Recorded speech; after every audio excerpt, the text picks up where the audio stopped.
It's Mike Allen of Politico.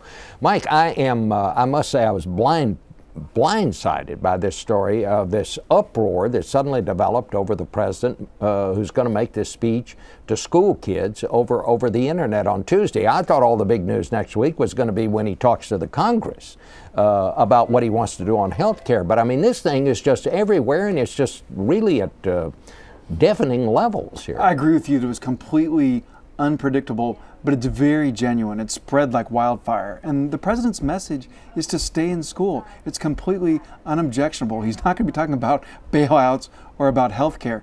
But Bob, I think it reflects the discontent, distrust in the country that we saw in the town meetings. There are just a lot of people out in the country that are unhappy right now. Their personal circumstances are not good, and they're worried about Washington. They think that Obama is exceeding his mandate, and they're worried about big government. And it does really underline how fast the news travels now in this age of the internet, in this age of talk radio. What exactly is it about? What do they object to? I mean, I understood the president was going to make this speech to kids. Schools could take it on the internet at school and show it in classrooms about staying in school, about not doing drugs, and about setting goals for themselves.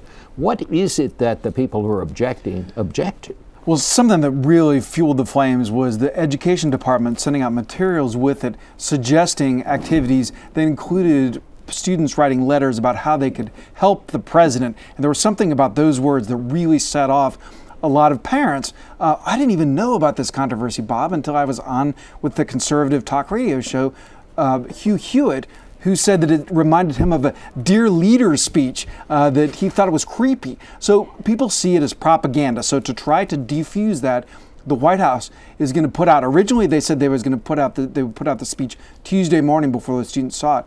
Now they're going to put the speech out Monday on Labor Day. So parents will be able to look at it, and school districts will be able to make a decision. A number of school districts that we talk to are going to provide alternative activities in case the teachers want them.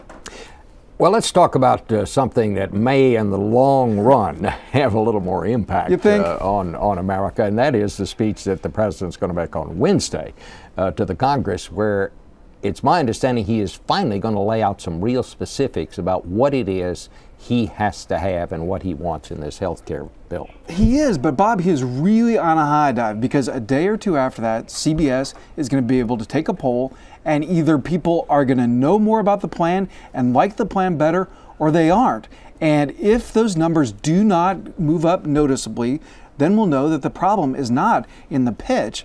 The problem is in the product, that people want it. And just a couple days ago, that CBS News poll that showed that people still don't know what the president's plan is should be very alarming to the White House, because how many healthcare speeches has he given? Is he going to turn around with one primetime speech that's tough? You think he's sort of overexposed himself on this?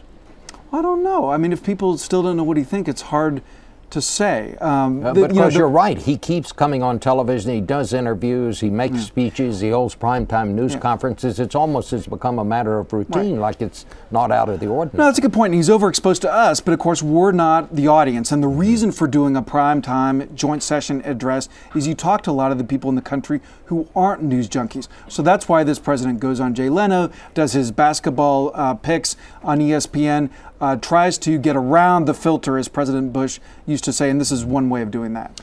At this point, do you think the public option could pass the Senate? I mean, frankly, I don't. No, of course.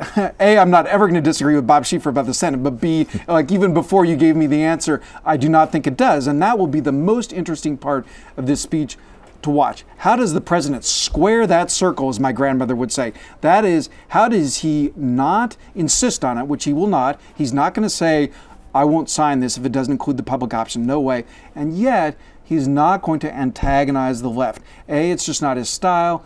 B, it's not smart. C, we're told that he won't. We're told they do not triangulate like Clinton is. He's not going to talk up to the left. So he has to find a way to satisfy the people who are very much for it, and yet not insist on it. And it sounds like he's going to do it through this method called the trigger, and that is there's not a public option at the beginning, but if the insurance companies get greedy, it could kick in later. Yeah, that is my guess at this point. I agree with you on that. Mike Allen, you always bring us a lot of insight. Thank you. Happy Labor Day, Bob. Thanks for having us in.